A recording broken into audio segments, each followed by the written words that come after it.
Assalamualaikum warahmatullahi wabarakatuh.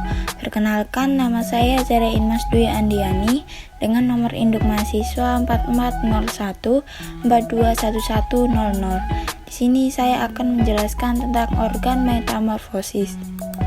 Yang pertama ada kuncup atau gema. Kuncup merupakan bagian tumbuhan yang sesungguhnya adalah calon tunas yang terdiri atas calon batang beserta calon daun-daunnya. Kuncup lazimnya dilindungi oleh alat-alat seperti rambut-rambut, sisik-sisik, daun penumpu, dan lain-lain.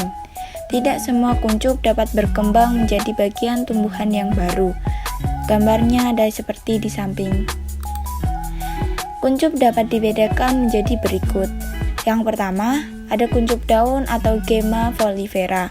Gambarnya ada di sebelah kanan. Yang kedua ada kuncup bunga atau gema florifera atau alabastrum. Gambarnya ada yang di sebelah kanan. Yang ketiga ada kuncup campuran atau gema mixta. Gambarnya ada di sebelah kanan. Selanjutnya, berdasarkan ada atau tidaknya pelindung bagi kuncup dapat dibedakan menjadi dua. Yang pertama ada kuncup telanjang atau gema nudus. Yang kedua ada kuncup tertutup atau gema clausus. Gambarnya ada di bawah. Selanjutnya, B. Rimpang atau rizoma, umbi atau tuber, dan umbi lapis atau bulbus. Yang pertama, rimpang atau rizoma. Rimpang adalah batang beserta daunnya yang terdapat di dalam tanah, bercabang-cabang dan tumbuhnya mendatar. Dan dari ujungnya dapat tumbuh tunas yang muncul di atas tanah dan dapat merupakan suatu tumbuhan baru. Rimpang merupakan alat perkembangbiakan dan tempat penimbunan zat-zat makanan cadangan. Terdapat pada tasbih atau kana edulisker. Selanjutnya ada umbi atau tuber. Merupakan penjelmaan batang atau akar. Suatu bagian tanaman yang membengkak, bangun berbentuk bulat seperti kerucut atau tidak beraturan, dan tempat penimbunan makanan. Umbi dapat dibedakan menjadi dua, yaitu yang pertama ada umbi batang atau tuber caulogenum. Umbi ini merupakan penjelmaan batang. Yang kedua ada umbi akar atau tuber rhizogenum. Umbi ini merupakan metamorfosis akar. Selanjutnya ada umbi batang atau tuber caulogenum. Umumnya tidak mempunyai sisa-sisa daun. Permukaannya tampak licin, buku-buku batang dan ruas-ruasnya tidak jelas. Karena tidak adanya sisa-sisa daun, maka dinamakan umbi telanjang atau tuber nodus. Contohnya ada pada kentang dan ketela rambat. Seperti gambar di samping. Selain itu, ada pula umbi yang dihasilkan pada bagian ketiak daun. Umbi ini dinamakan umbi katak atau ketibung, atau tuber accessorium atau tuber caulinare. Contohnya ui dan gembili pada gambar di samping. Umbi akar atau tuber rhizogenum, yaitu penjelmaan akar. Karena akar tidak mempunyai daun, maka umbi akar pada dasarnya merupakan umbi yang telanjang. Umbi akar dapat merupakan penjelmaan akar tunggang, misalnya pada lobak dan bengkuang pada gambar di samping. Lalu ada akar serabut, misalnya singkong dan dahlia pada gambar di samping. Yang ketiga ada umbi lapis atau bulbus. Ditinjau asalnya adalah penjelmaan batang beserta daunnya. Dinamakan umbi lapis karena memperlihatkan susunan yang berlapis-lapis, terdiri atas daun-daun yang telah menjadi tebal, lunak, dan berdaging. Sedangkan batangnya sendiri hanya merupakan bagian yang kecil pada bagian bawah umbi lapis. Umbi lapis atau bulbus berfungsi menyimpan zat makanan cadangan. Bagian-bagian pada umbi lapis. Yang pertama ada subang atau cakram, sering disebut juga diskus. Batang yang sesungguhnya, tetapi hanya kecil dengan ruas-ruas yang amat pendek, mempunyai bentuk seperti cakram. Yang kedua, sisik-sisik atau tunika atau squarna. Bagian penjelmaan daun-daunnya yang menjadi tebal, lunak, tempat untuk menyimpan zat makanan cadangan. Yang ketiga, akar-akar serabut terdapat pada bagian bawah cakram. Keempat, kuncup atau gemae yang dapat dibedakan lagi dalam yang pertama ada kuncup pokok atau gema bulbi yang sesungguhnya adalah kuncup ujung terdapat pada bagian yang cakram yang tumbuh ke atas.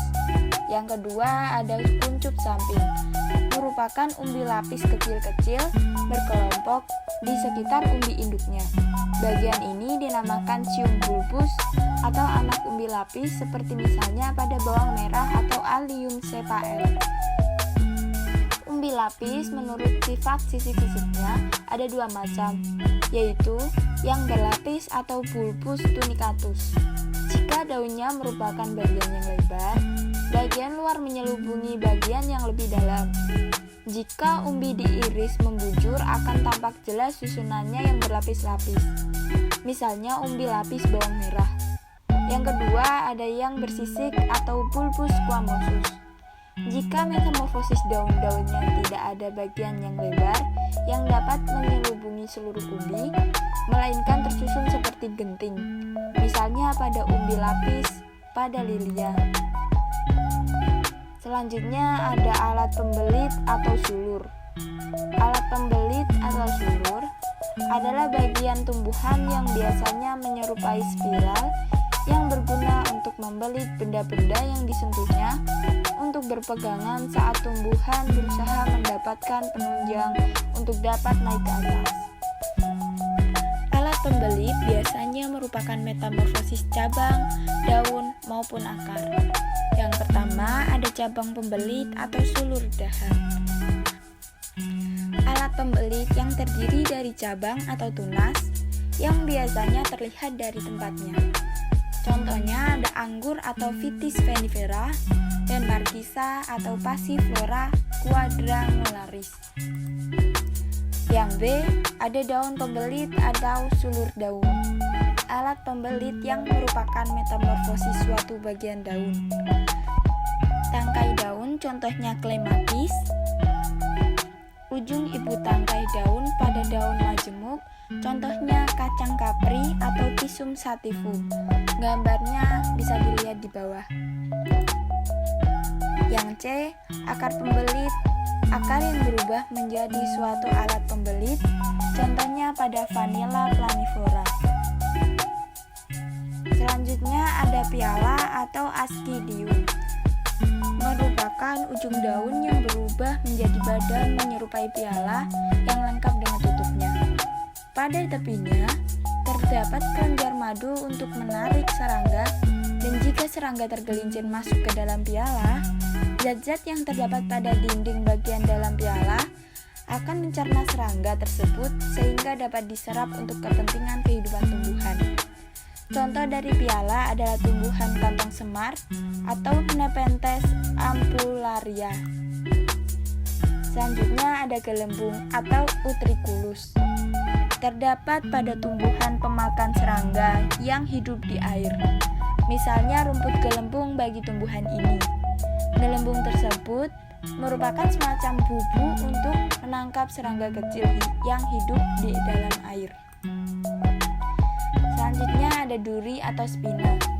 Merupakan metamorfosis bagian-bagian pokok tumbuhan yang menurut asalnya dibedakan menjadi dua, yaitu yang pertama ada duri yang merupakan metamorfosis. Yang kedua ada duri yang tidak merupakan metamorfosis. Yang pertama ada duri atau spina yang merupakan metamorfosis, salah satu bagian pokok tumbuhan, oleh karena itu sulit ditanggalkan dari batangnya. Jika dapat ditanggalkan akan meninggalkan bekas luka. Yang demikian dinamakan duri sejati. Menurut asalnya, duri sejati dapat dibedakan menjadi 4 bagian, yaitu A. Duri dahan atau Spina caulogenum, B. Duri daun atau Spina pilogenum, C. Duri akar atau Spina rhizogenum, yang D. Duri daun penumpu atau Spina stipulogenum. Gambarnya bisa dilihat pada gambar di samping sebelah kanan. Duri yang bukan metamorfosis, hanya sebagai alat tambahan dan menempel pada kulit. Oleh karena itu, duri jiris ini sering disebut dengan duri kulit atau duri tempel atau akuleus. Misalnya pada pohon Ceiba pentandra. Sekian materi organ metamorfosis yang dapat saya sampaikan. Bila ada salah kata, saya mohon maaf. Wassalamualaikum warahmatullahi wabarakatuh.